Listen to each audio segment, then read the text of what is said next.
Thanks for joining us on the Living After Faith podcast. I'm Rich Lyons. As you know, Deanna Joy is recovering from a traffic crash, and she's going to return as soon as possible, but until she returns, I'll do my best to hold down the fort for her. We are the official podcast of RecoveringReligionist.com. You can find us at LivingAfterFaith.com, on Facebook at Facebook.com/LivingAfterFaith. We welcome your feedback. You can find phone numbers, emails, all the contact stuff you could possibly want by going to the LivingAfterFaith.com website and clicking the appropriate place. And again, we'd like to hear from you. Today's guest is Sam Mulvey, and Sam is one of the producers and founders of the Ask An Atheist television show and podcast. Welcome, Sam. Hi, how you doing? Good. Tell us about Ask an Atheist, and let's start there, and then we'll delve into your religious past a bit. We've been going since July of 2010. We started out at Scan in Seattle, which is the cable access show on there, mostly known for crazy people and hardcore pornography, way back in the day. Yeah, and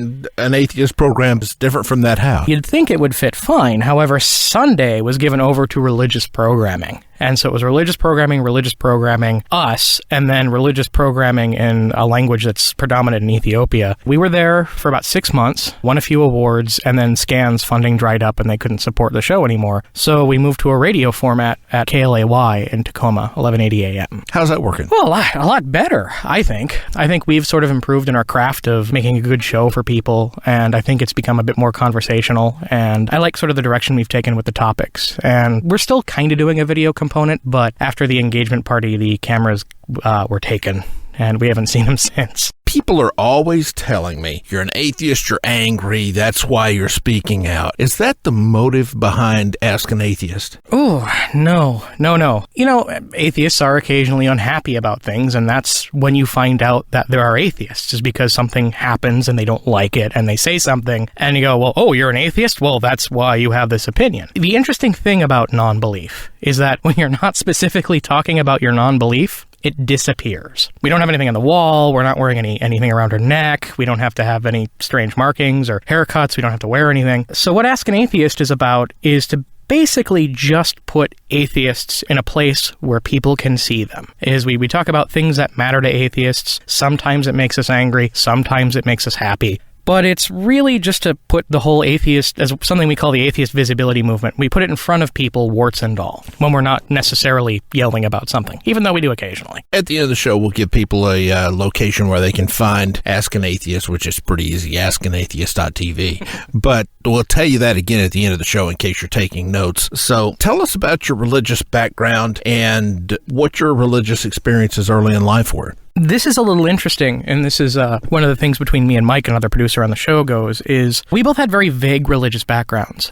In my case, my mom is a Lutheran from sort of the Minnesota school rather than the Missouri school. So a little less Pentecostal, a little bit more casserole-based, if you will. And my dad is an avowed agnostic. And apparently my grandfather, who I'd never met on that side of my family, was also agnostic, and it goes back in my family some ways. So there was sort of a detente in my family when I was little, is that there would be some input of religion. Like, the holidays were always big. Christmas was big. Easter was big, mainly because Easter was near my dad's birthday. But other than that, not a whole lot, except occasionally my mom would say, you're going to Vacation Bible School next week. I'd be like, Vacation Bible School? Okay. So I walked away with the idea that we were nominally Christian and that being a Christian wasn't that big a deal. And to really sort of encapsulate that idea on the show, I started calling it ethnically Christian. So we were Christian because of background, but not really because of belief. However, that was not really my only interface with religion back then. Not to make a sob story about it, but when I was young, my family was not really well off, and we lived in the neighborhoods that a lot of people considered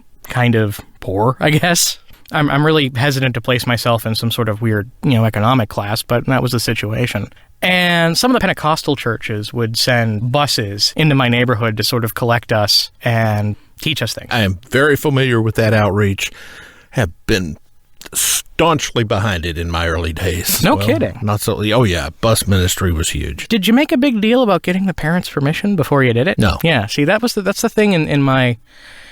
And that was kind of the thing, is that it scared my dad half to death, because he's like, well, they're taking my kids and I don't know where. My mom was like, oh, they're going to church, who cares? And I got taken in we're probably talking 5th, 6th grade, so somewhere between 10 and 12. I probably got taken in by those a couple times. Wow, this is early days. This is bringing stuff out of cold storage. They'd bring the short bus around, but it said school bus on it. It was in the proper school bus colors because that's what was available, I suppose, or it could have been camouflage. I don't know. But they bring the bus around and they say, well, you want to go hang out with us, and when you want to go hang out, it's a church and we're having a bit of a party or a get together, and we're gonna have events and maybe fly a kite or something. And we're like, oh yeah, that sounds great. I've been doing nothing but riding my bikes around, so. Yeah. We'd get on the bus and we'd go. And what it ended up being a lot of the time was, there'd be a little bit of a thing, like, finger painting or something like that. But then you'd have to sit in a room for an hour or 2 hours while somebody yells at you about Jesus and the burning flames and what happens to people who don't repent and stuff like that. And this was the first time I'd ever really encountered that. Ever. And it was in a very gymnasium-looking room, and you get up in front of it, and he'd say stuff like that, and it was a real hard sell, which I'm pretty sure you're familiar with. And towards the end of it, and tell me if this sounds familiar, he'd say, those of you out there who are new, this might sound scary to you guys. Are you afraid of this? And me and my friends are well, yeah, this sounds fun. Hey, you're terrified. Fucking terrifying, yeah. I raised my hand. And he's like, okay, well, come with us. We'll save you. I'm like, oh. Exactly. Great. All right. The fact that I had that over my head was a little scary. It was sort of I'm damned, get me out of here.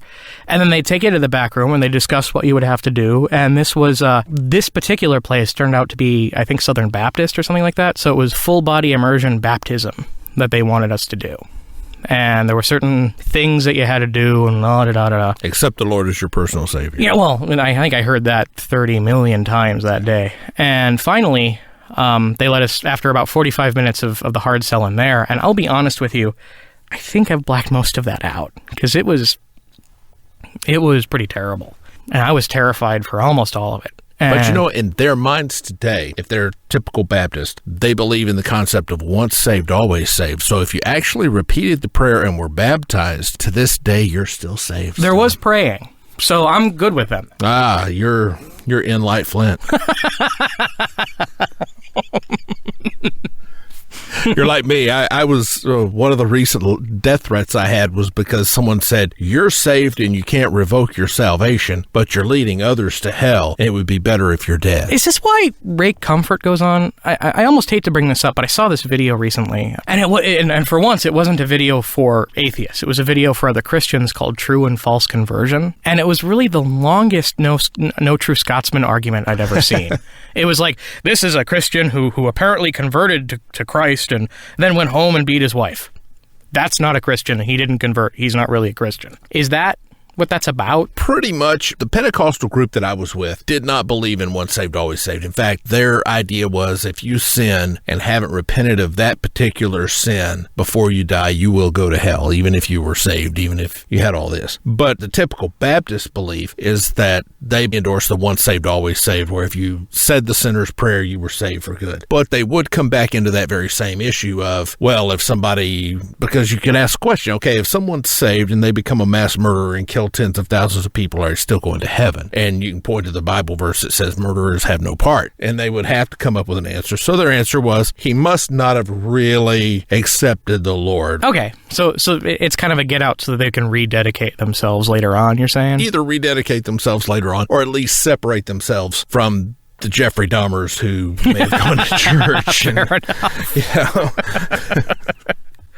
So the story was, I had to pray the sinner's prayer, and I had to, get indoctrinated, and the culmination of that indoctrination was to go for that whole baptism deal. And they said, all right, yeah, we'll see you next week. Bye. And put me back on the bus, drove me back off at the apartment complex, and I got back on my bike and went home, and I said, Mom, Dad, something weird's going on. And I explained it to my mom, who told my dad about it, who then had me explain it to him, and he's like, you will never go back there. You know. That is not the case.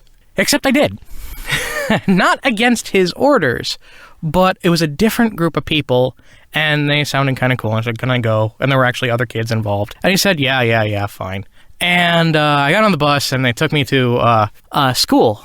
that they had rented. So already this is better. They're not taking me to some weird church. They're taking me to a school, and it's full of kids. It's not full of a bunch of adults, and it's obviously kid-oriented stuff. And it was, what was it called? It's like Awanas or something like that. Have you heard of that? Yeah. Awanas. It's kind of a Christian version of Boy Scouts is Christian, but it's a more Christian Boy Scout. Yeah, a more Christian version of Boy Scout, where instead of merit badges, it's all based on Bible things. And yeah. And it was honestly fun. Yeah, there was a bunch of weird religious stuff, but it seemed no difference than the weird character building stuff I had to do with Cub Scouts. And I was like, okay, it's just, there's more Jesus in this. And note I say more Jesus. And it was a lot of fun, and they had a thing, and they had a little, like, game.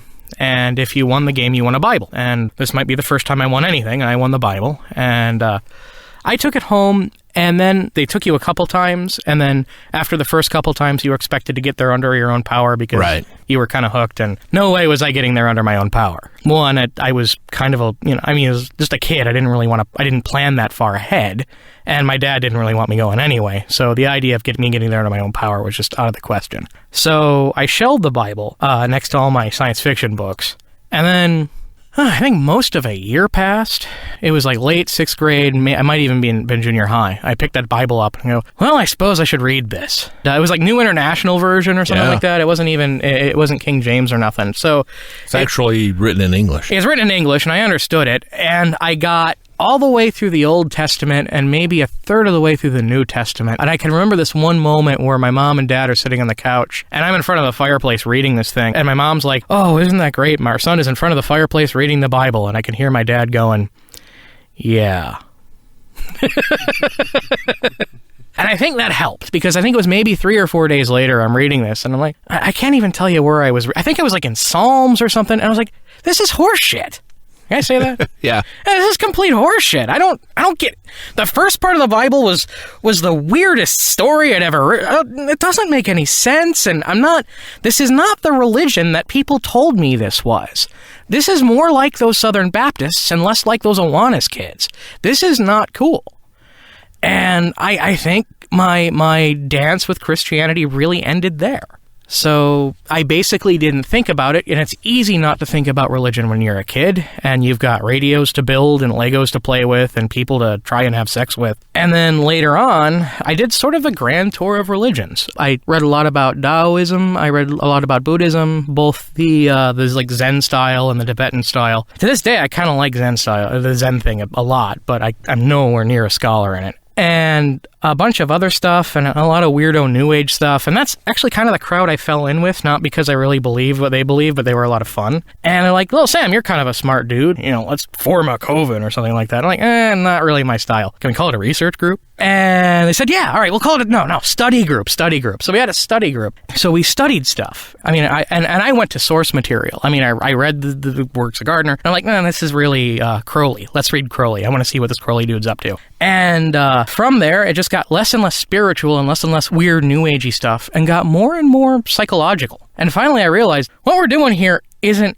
religion or magic or spirituality. It's applied psychology. And I'm an atheist. Sorry. So how old were you when you made the decision or made the statement, okay, I'm an atheist? To myself and to that small group of people, I was 18, 19, but I didn't really tell much of many other people around me, including my, the lady who eventually became my wife, which is, I guess, kind of a shocker to Ask An Atheist fans, because I recently proposed to Becky. But I met her during sort of the weird New Age years, and she had sort of designs on New Age mysticism, which we never really agreed on, but she felt that we were kind of in the same ballpark so that we could work together. And as I became more and more less spiritual and more atheist, it started to grate on the relationship. And I don't think I actually said I am an atheist until I was in my 20s, 22, 23. I'm a computer guy, and I graduated from high school in 1996, and I saw my prospects, and I could go to a school and get a CS degree, or I could just go right into work and make exactly the same money doing what I do, because I love computers. And so I got a job, and I bought a house, and blah, blah, blah. I lived off the internet boom for a few years. And I was already living in my house in Tempe, Arizona, with my wife, and finally I said, I'm an atheist, I'm sorry. And that conversation, which never had a specific locus. I can't point to a minute or an hour and say that's when I had that conversation. This is really a conversation which took 3 months. I was like, honey, I don't know how I feel about all this stuff anymore. I don't know. She's like, okay, hon. And she'd go away. I was like, oh, that didn't work. You know what? This whole New Age thing, I don't buy anymore. And she's like, you know what? I've been noticing that. That's fine. Okay. Honey, I think I'm an atheist. Well, yeah, you've never believed in a God. Whew. Okay. How do I say this? And I think it culminated, and to give you an idea of how I can shove my foot in my mouth so far, was finally I was reading something on the internet, and I saw somebody refer to the Christian God as a magical sky fairy. And I was tickled. I was like, this is the greatest thing. It's magical sky. You know, it was something, it was the usual angry thing. It's like, I don't know, I don't understand how we can tell these people that these folks these folks who do these things in Iraq or whatever, this is after 9/11, I don't know how we can tell these people that they can be murdered because some magical sky fairy tells us to. And I loved it. I'm like, that is exactly how I feel. And I didn't really think too hard about it. And I went to my wife and I said, honey, and she, who happened to be in the room, and I said, I read it to her, and I'm like, I love this. Magical sky fairy, magical sky fairy. And I think finally that all of the conversations I'd been having with her up until that point finally clicked into place. And then it became a conversation about persecution. That I was persecuting her because she is religious and I am not. And that I would impugn upon her intellectual abilities because, and for the record, she has a PhD in psychology. She's a very smart person. And she thought that my break with religion and towards skepticism and secularism was an impugnment upon her abilities. So that ended. Not right then. It took a couple more years, but yeah, it did. I'll admit it was a bit of a surprise to me when she mentioned that during the divorce. Now, you are an activist. How did you get from really not caring about religion, the horrific being accosted in such a horrific way at the Bible camp, and then going through the Awanas program all the way up? Now you're pretty much an activist. It was gradually. And this is the thing is there's a lot of stories in this where people have these just moments of clarity, this epiphany, this eureka moment where, oh, this religion thing is crap. I've never really had that. And by the time I decided to become an activist, I had been an atheist to my friends in Arizona for a good 5 years. And to drag out an old chestnut, I was one of the good ones. Because we had 2 atheists in our friend group, one of them who was a bit more fighty than I was. And I was always the one who got along and I think that helps because I like reading about religion and I like knowing about religion. I think some people respected that I wasn't participating, but I had what they perceived as a respect for it. And then in 2006, I saw that, bring these guys back up again, Kirk Cameron and Ray Comfort and the Irrational Response Squad. We're doing a thing on ABC or something like that. Face Off. Does God exist? And my first thought was, hey, John Woo, let's watch that. But no John Woo. And I watched it. We handily won that debate. Kirk Cameron and Ray Comfort came out and said, well, we're going to prove that God exists scientifically. And I'm like, wait, scientifically? I'm going to watch this. And for another side of the debate, they had the Rational Response Squad guys out, Brian Sapient and Kelly. They won the debate. They had the good points. They had the stronger points. They effectively rebutted what Kirk Cameron and Ray Comfort was saying. And they looked like assholes. Or at least I thought they did. And I was... That's how we look to people? And no, it wasn't even we. It was, that's how I look to people? I look like that? Because I didn't know any other atheists. That's how I look? I can't have that. And then like a week later, there was the panel about atheists as the most hated minority. And then CNN had a panel about it with no atheists on the panel, but 2 evangelical Christians, 1 ultra-Orthodox Jew, and then some random other people who were trying to defend the atheists even though they didn't agree with them. Okay, so on one side, that's how we look to people. On the other side, people really do hate us. I got to do something about this. And then I started looking around in Arizona, didn't find anything, which has changed a lot. Then I moved up here and found the groups up here, and the rest kind of speaks for itself. Where's Ask an Atheist heading from here? We're trying to build a little bit more community around the show. We're going to start doing a lot more live events. We had a lot of fun doing the comedy thing and the blog TV thing, so we're going to try that. I know for season 4, we're going to start tackling some bigger issues now that we feel like we've got our chops in. We've got a political thing coming up. We try not to play a lot of politics on the show, but when it's a political question that has something specifically to do with atheism, we want to talk about it now. We want to get in it. We've been working with this podcast, and I think that's been working really well. But really, we have a lot of people who are watching the show, but they're mostly fellow atheists. And while I appreciate that and I love the feedback they've got, we're going to be doing content specifically for them. We're looking at ways to build our name locally so that people who aren't atheists can actually participate and listen to the show and get the idea that atheists don't eat babies or anything like that. And then ultimately, we're in commercial radio. There are other atheists radio shows out there, but a lot of them are on public radio or otherwise in a niche. Syndicated. Yeah, we want to go that way. No idea how to get there. I play with radio as a hobby. I have a ham radio license. I don't know a thing about commercial radio. So this is, we sort of have to put ourselves out there in front of theists and then figure out how commercial radio is put together, I suppose. So you're getting married soon to Becky, and from there, what's the future for Sam Mulvey and I guess Becky Mulvey at that point? Oh, man. Well, there's the kid debate in that she wants kids and I'm not certain I do. Are you going to teach your kids about Santa Claus? This is something we talk about a lot, and I kind of want to leave it as a word problem for my kids, I suppose, because my dad did. My mom, Santa Claus, Santa Claus, Santa Claus. And finally, I think I got it earlier than they expected me to. I was less than 10. It was before all this stuff with the evangelicals happened. And my mom and dad were watching us play with our new Christmas gifts. And my mom's like, hey, did you like the toys that you got from Santa? And I'm like, oh, yeah, they're great. And my dad was like, hey, that was good stuff that Santa got ya. And it's just that pregnant pause. I'm like, okay. And Becky comes from a Jewish background, too. That's the thing, is that she never believed in Santa. That was never part of her mythology. But if we have kids, it's probably going to be a part of ours, and we're, at the very least, going to have to tell them about this whole Santa story. The more I think about it, the more likely I am just to tell them straight up it ain't true. But I feel like I would be withholding a moment from my kids for self-actualization when they figure out that it's not real. Because it was a cool moment for me. I think it was a moment that helped me sort of start thinking for myself. On the other hand, I don't want to lie to people.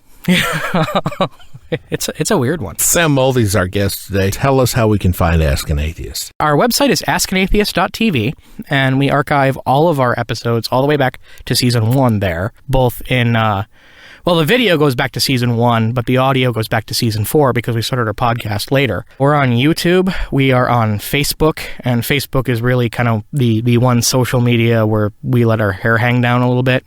We are on KLAY 1180 AM in Tacoma. So if you're within the range of that radio station, do listen to us there. We also stream live online as well. People can subscribe to the podcast on iTunes and on the Zune Marketplace. And then you can email us at questions@askanatheist.tv if you have any questions for us. Soon there's going to be an iOS and an Android app for us, so a lot of stuff I'm working on. Thank you very much. Again, our guest today is Sam Mulvey. This is the Living After Faith podcast. We're the official podcast of RecoveringReligionist.com. You can find us at livingafterfaith.com or Facebook at facebook.com/livingafterfaith. We welcome your feedback, and you can find phone numbers, email addresses, all the stuff you need to contact us at livingafterfaith.com. The music for this show is provided by Morrison's Prophecy. See livingafterfaith.com for a link to more music from Morrison's Prophecy. For Living After Faith, I'm Rich Lyons. Come laugh with me.